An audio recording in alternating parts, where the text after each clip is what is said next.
కాపరిని మంచి కాపరి గొర్రెల కొరకు చాలు. దేవుడి స్తోత్రం. చదవబడుతున్న దేవుడి వాక్యాన్ని గమనిస్తూ ఉంటే యేసు ప్రభువు చెప్తున్న మాట, నేను గొర్రెలకు మంచి కాపరిని. దేవుడి స్తోత్రం. అంటే చెడ్డవారు కూడా లోకంలో ఉన్నారు అనే భావన ఈ వాక్యం కలిగిస్తుంది.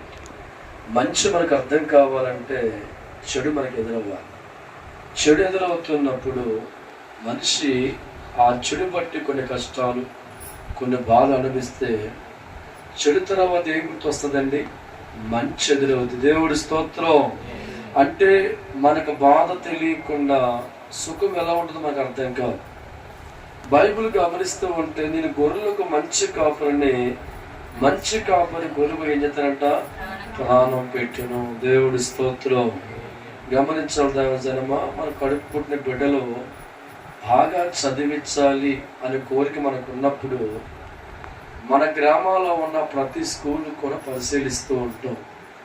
మన ఇంటి పక్క ఎన్ని స్కూళ్ళు ఉన్నా వాటిని పరిశీలన చేసుకొని అక్కడ చెప్పే సార్ కరెక్ట్గా లేకపోతే, టీచింగ్ కరెక్ట్గా లేకపోతే, మనం ఎంత దూరంగా ఉన్నా ఎక్కడైతే కరెక్ట్గా టీచర్ ఉంటారో, కరెక్ట్గా పాఠాలు చెప్తారో ఆ స్కూల్ వెతుక్కుని ఏం చేస్తామంటే మనం అక్కడ మన బిడ్డను జాయిన్ చేస్తాం. దేవుడి స్తోత్రం.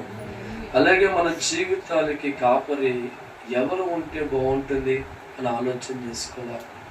ఆనాడు అనేకులతో దేవుడు పలికిన మాట, దేవుడే మనుషులకి ఎవరు? కాపరి. నేను మంచి కాపరిని కనుక నా గొర్రెలకి ప్రాణం పెడతాను. జీతగాడు గొర్రెల కాపరి కాడు కనుక గొర్రెలు తనవ కాదన్న తోడులో వచ్చడం చూసి గొర్రెలు విడిచిపెట్టి పారిపోవును. దేవుడి స్తోత్రం. మన కరెక్ట్ అయిన భగవంతుని వెన్నుకోకపోతే, కరెక్ట్ అయిన దేవుని వెన్నుకోకపోతే, మన కోసం ప్రాణం పెట్టేవాడు ఎవరు అని ఆలోచించే వ్యక్తులుగా మారకపోతే, మనం కాపరిని ఎన్నుకున్నప్పుడు ఏమవుతుందంటే, మనకు ఆపద వచ్చినప్పుడు, మన కష్టం వచ్చినప్పుడు, మన బాధ వచ్చినప్పుడు ఆ కష్టాలు ఎక్కడ మనమే పడతాయని, మనం ఎక్కడ భరించాల్సి వస్తుందని చెప్పి ఏం చేస్తారంట? పారిపోతూ ఉంటారు. దేవుడి స్తోత్రం. ఎప్పుడు కూడా మంచి కాపరి చేతుల్లో గొర్రెలు ఉండాలి. మంచి కాపరి చేతుల్లో గొర్రెలు ఉన్నప్పుడు, ఆ గొర్రెలు ఆపదలో ఉన్నప్పుడు, ఆ గొర్రెలు కష్టాల్లో ఉన్నప్పుడు, ఈ గొర్రెలు కాసే కాపరి ఏం చేస్తాడంటే, ఏదైనా ఆటంకం గొర్రెలకు వస్తే తన ప్రాణం పెట్టిన వీటిని కాపాడతాడండి, గొర్రెల్ని. దేవుడి స్తోత్రం. చాలా సందర్భాల్లో యజమానిగా ఉన్న కాపరి, గొర్రెల కాపరి కొంతమంది పెడుతూ ఉంటారు జీతగాలు. వాళ్ళు రోజుకొచ్చి 1000 రూపాయలు చొప్పున జీతానికి పనిచేస్తూ ఉంటారు. అక్కడక్కడ గొర్రెలు ప్రమాదంలో ఉన్న చూచుకుపోతూ ఉంటారు. ఏదైనా పులో బుట్ర వస్తే వారి ప్రాణాలు కాపాడుకోవడం కోసం వారిని వదిలిపెడుతూ ఉంటారు. కానీ నిజమైన కాపరి, సొంత యజమాని ఏం చేస్తారంటే, పులి వచ్చే సమయానికి గొర్రెలు కాపాడే ప్రయత్నంలో తన ప్రాణాలైన బలిగా పెట్టి ఏం చేస్తారంట? గొర్రెల్ని కాపాడుతాడు. దేవుడి స్తోత్రం. హల్లెలూయా, హల్లెలూయా. జీతగాడే కనుక గొర్రెలు గూర్చి లక్ష్యం చేయక వాడు పారిపోవు. ఈరోజు మన జీవితంలో కూడా కరెక్ట్ అయిన దేవుని మనం కోరుకునే వ్యక్తులుగా లేకపోతే, మన జీవితాల్లో కష్టాలు, బాధలు వచ్చినప్పుడు మనల్ని ఆదుకునేవారు కానీ, మనల్ని కాపాడేవారు కానీ మన జీవితంలో అడ్డుపడేవారు కనబడరు. అందుకే మనం కరెక్ట్ అయిన వారు ఏం చేయాలంట? కాపరిగా ఎంచుకోవాలి. దేవుడి స్తోత్రం. కీర్తన గ్రంథం 23లో ఒక మంచి మాట ఉంది, చదవండి. ఫస్ట్ వచనం, 23వ అధ్యాయం 1వ వచనం. యెహోవా నా కాపరి, నాకు లేమి కలగదు. చాలండి. దేవుడి స్తోత్రం. బైబిల్ గ్రంథంలో దావీదు జీవితం మనం బాగా పరిశీలిస్తే, నా మీద ఎవరు కాపరిగా ఉంటే బాగుంటుంది అని ఆలోచించడం ప్రారంభించాం. మా ఊర్లో ఉన్న రాజుగారిని కాపరిగా చేసుకోమంటే బాగుంటుందంటవా? ఒకవేళ నా కుటుంబ సభ్యులు నా కాపరిగా మార్చుకుంటే బాగుంటుందంటవా అని బాగా ఆలోచించి అనుకున్నాడంట. ఎవరు నా జీవితంలో కాపరిగా పెట్టి మొదలుపెడతారు? ఎవరు నా జీవితంలో కాపరిగా పెట్టుకున్నా మధ్యలో వదిలేసి వెళ్ళిపోతారు కనుక నా దేవుని ఏం మార్చుకోవాలి? నా కాపురగా అనుకుంటాను. దేవుడి స్తోత్రం. యెహోవా నా కాపురగా వెంచుకుంటే, దేవుడు నా కాపురగా మార్చుకుంటే, నడిపించేవాడిగా దేవుని ఎంచుకుంటే, నడిపించే తండ్రి చేతుల్లో ఉండగలిగితే, నా జీవితంలో కష్టాలు, బాధలు, కన్నీళ్ళు రాకుండా మంచి జీవితం నాకు దేవుడు ఇస్తాడు అని నమ్మిన దావీదు దేవుణ్ణి కాపురగా ఉండమని ప్రార్థన. దేవుడి స్తోత్రం.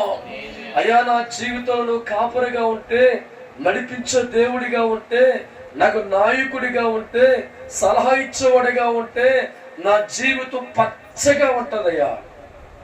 నా బతుకంతా పచ్చగా ఉంటది. జీవిత కాలం అంతా నేను ఆనందంగా ఉంటాను, సుఖశాంతులతో ఉంటానని చెప్పి ఒక పాట పాడడం, యెహోవా నా కాపరి. దేవుడి స్తోత్రం. ఈ రోజున చాలా మంది జీవితాలు మనుషులు నడిపించాలని కోరుకుంటారు. మనుషుల్ని కాపరిగా మార్చుకొని వారి చెప్పు చేతలో ఉండే ప్రయత్నం చేస్తూ ఉంటారు. కానీ దావీదు జీవితంలో ఉన్న కాపరి ఎవరో? మంచి కాపరి. ఆ కాపరి చేతుల్లో దావీదు ఉండాలని కోరుకుంటున్నాం. ఆ కాపరి నడవాలని కోరుకుంటున్నాం. మంచి విశ్వాసం పలికిన మాట, యెహోవా నా కాపరి, నాకేమున్నదో లేమి కలగదు. దేవుడి స్తోత్రం. తిండి గురించి గాని, బట్ట గురించి గాని ఎక్కడ ఆలోచించక్కర్లా. నా కాపరి మంచోడు. నా కాపరి మంచివాడు కనుక, ఒక బిడ్డగా అంగీకరించే వ్యక్తిగా ఉన్నాడు కనుక, నాకు ఆయనకి ఏది కావాలో, ఎలా ఉండాలో, ఏదైతే ఆనందపడతానో నా కాపరికి బాగా తెలుసు కనుక నేను పచ్చని జీవితాన్ని కలిగి ఉంటాను. దేవుడి స్తోత్రం. ఈరోజు కూడా ఒక మంచి కాపరి చేతుల్లో వెంకట పడ్డాడు. దేవుడి స్తోత్రం. అంటే పాస్టర్ యెహోషువ కాదండో, దేవుడి స్తోత్రం. దేవుడి చేతుల్లో పడ్డాడు. గత కాలం అంతా వాడు చెప్పిన ప్లానింగ్ ప్రకారం బతుకు కట్టుకోవాలనుకున్నాడు. కానీ కొంతకాలం తర్వాత యెహోవా చేతుల్లో పడ్డాడు. దేవుడే నా కాపరి, ప్రభువే నా కాపరి, ఆయన నడిపించే మార్గం నా మార్గం, ఆయన చెప్పిందే చేస్తానని చెప్పి మంచి కాపురం చేతుల్లో పడితే ఎలా మార్చబడుతుంది? లేమి ఉండదు. దేవుడి స్తోత్రం. ఒకప్పుడు వెంకట జీవితంలో సొంత వాండర్ కాదు, సరైన ఇబ్బందికర పరిస్థితులు ఉండేవి. కానీ ఈరోజు దేవుని కాపురగా మార్చుకున్నాడు కనుక, దేవుడి చేతుల్లో ఉండాలని ఆశపడుతున్నాడు కనుక, ఆయన నడిపించే నడకలో నడిచేవాడిగా మారాడు కనుక తన జీవితాన్ని పచ్చగా మార్చుకెళ్తున్నారో దేవుడు. తప్పులు కొట్టిన ఒకసారి హల్లెలూయా. అందుకే ప్రభు చెప్తున్న మాట, మంచి కాపురని, మంచి కాపురు తన గొర్రెల కొరకు ప్రాణం పెడతాడు. జీతగాడే. అందుకే దేవుడు వాక్యం అంటుంది, ప్రతి మనిషి కూడా దేవుణ్ణి కాపురగా కోరుకోవాలి. మన జీవితాలకు దేవుడు కాపురగా ఉంటే, మన కుటుంబాలకు దేవుడు కాపురగా ఉంటే, ఆ పరమ తండ్రి అయిన దేవుడే మన కాపురగా మారినప్పుడు ఏ లోటు మనకి లేకుండా, ఏ ఇబ్బంది మనకి లేకుండా, ఒకవేళ ఏదో ఒక సాతాను మనం శోధించాలని చూసినా, కీడు కల్పించాలని చూసినా, మన కాపురి అడ్డుపడి ఏం చేస్తారంట? మనల్ని కాపాడుకుంటాడు. దేవుడి స్తోత్రం. ప్రయాణంలో వెళ్తూ ఉంటే, చాలా దూరం వెళ్తూ ఉంటాం, నాతో చెప్తూ ఉంటాడు, అయ్యా జరిగింది, ఇలా తప్పించబడి కారణం దేవుడి కాపురగా మార్చుకుంటే. ఎవరు కాపాడుతున్నారమ్మా? తప్పని కూడా ఒకసారి మంచి మాట చూసి ముగించుకుందాం. యోహాను సువార్త 12వ అధ్యాయము 46వ వచనం. 46వ వచనం. నా యందు విశ్వాసం ఉంచు ప్రతి వాడు చీకటి నుంచి ఉండకున్నట్లు ఈ లోకలు వెలిగి వచ్చి ఉన్నాను. చూడండి, ఎవరి యందు నమ్మిక ఉంచాలంట? మనుషుల మీద, లోకస్తుల మీద.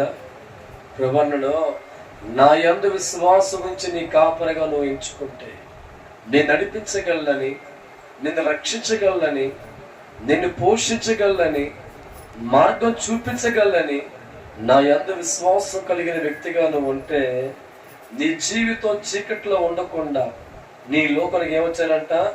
వెలుగుగా వచ్చాను. దేవుడి స్తోత్రం. అంటే ఎవరైతే దేవుడి పట్ల విశ్వాసం ఉంచి నా దేవుడు నా కాపురిగా ఉండాలో కోరుకుంటూ ఉంటారో, వాడి జీవితం ఏమాత్రం కూడా చీకట్లో లేకుండా వాడి కాపురిగా మార్చుకున్న తండ్రి అంటున్నాడు, నేను వెలిగివ్వడానికి వచ్చి ఉన్నాను కనుక నా యందు విశ్వాసం ఉంచి ఏ ఒక్కడు కూడా ఎక్కడ ఉండంట?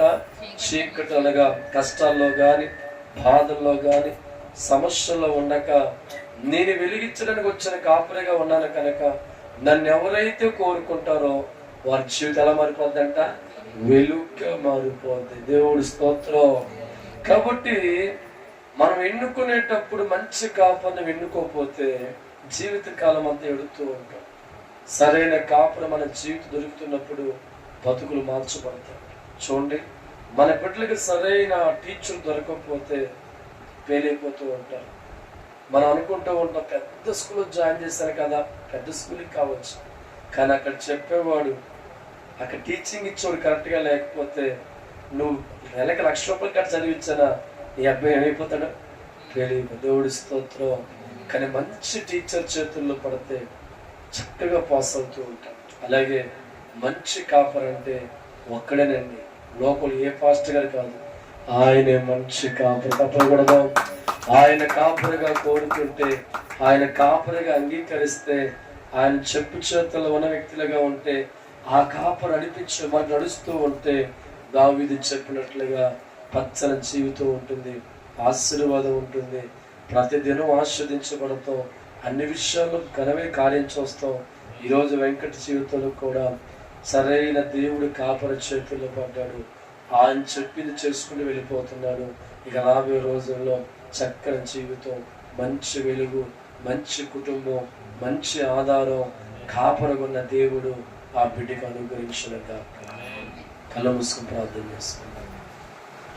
పరిశుద్ధమైన మా తండ్రి, నీకు అనేకమైన వందనాలు. నేను మంచి కాపరిని అన్నావంటే వెనకాల ఎంతో మంది ఉన్నారు చెడ్డవారు తండ్రి. మంచి కాపరి తన గొర్రెల కోసం ప్రాణం పడతారని చెప్పారు. ఆ మంచి కాపరిని కోరుకునేవారుగా ఉండాలని, ఆ మంచి కాపరి చేతుల్లో ఉండాలని, ఆ మంచి కాపరి చూపించే మార్గం నడవాలని, అలా నడిచేవారిగా ఉన్నవారి పట్ల కీడు అపాయం వచ్చినప్పుడు తానే అడ్డుపడతానని మాట సెలవిస్తున్నా. ప్రభా, నీ కుమారుని వెంకట జ్ఞాపకం చేశాడు. అయ్యా, నీ చేతుల్లో పడిన తర్వాత మార్పు కలిగిన ఆయన అభివృద్ధి చెందుతూ ప్రభా, ఒకరి కింద చేయి చాపకుండా ప్రభా నడవడానికి నీ కృప చూపుతున్నందుకు వందనాలు ప్రభా. నిన్ను కాపురగా వెంచుకొని ఏది చేయాలన్నా అడుగుతూ ముందుకెళ్తుండగా ప్రభా, ఆ బిడ్డగా మీరు సదాకాలం తోడే ఉండి దావీదు ఎలాగే మీరు ఆస్వాదించారు తండ్రి, అట్టి ఆనందాన్ని, అట్టి సంతోషాన్ని, అట్టి కృపణ ప్రభా ఆ బిడ్డకు అనుగ్రహించమని వేడుకుంటున్నాం తండ్రి. దినదినమును అభివృద్ధిపరచండి, దినదినమును ఆస్వాదించండి, దినదినము మేలుకు అనుగ్రహించండి. వారి ప్రయాణంలో కానీ ప్రతి కార్యక్రమంలో తోడుగున్న వారి తల్లిగారి పట్ల కూడా మంచి ఆరోగ్యం అనుగ్రహించడం, ప్రతి బలగీతలో విడిపించడం తండ్రి. వారి సహోదరులు యెహోషువ నిరసమే కాంసాభిషేకం ద్వారా నీ సర్వశక్తి గల దేవుని కానా, సర్వాధికార దేవుని కానా, నన్ను ఎవరిని అధిపతిగా ఎంచుకుంటారో వారి ధన్యులు, వారితో ఉంటాను, వారు నడిపిస్తాను, వారి చీకటిలో ఉండలేరు. ధన్యవాదాలు ప్రభా. మీ నామాను బట్టి నాయన అట్టి రీతి ఉన్న వారందరూ ఆస్వాదించి మా మధ్య ప్రతి ఒక్కరిని దీవించి, ప్రాముఖ్యంగా వెంకటని, వారి తల్లిగారిని, వారి కుటుంబాన్ని బహుగా ఆస్వాదించమని యేసుక్రీస్తును నడుచున్నాము తండ్రి. యేసు రక్తమే చేయండి, శిలువ రక్తమే చేయండి, అపవాదికి నాశనం కలిగినగాక. తండ్రి ప్రేమ, క్రీస్తు కృప, పరిశుద్ధాత్మ సహవాసం సదాకాలం ఈ కుటుంబానికి తోడైన నిలిచినగాక. అందరికీ వందనాలండి. వెంకటని వచ్చాము, నీకు ప్రార్థన చేస్తాను.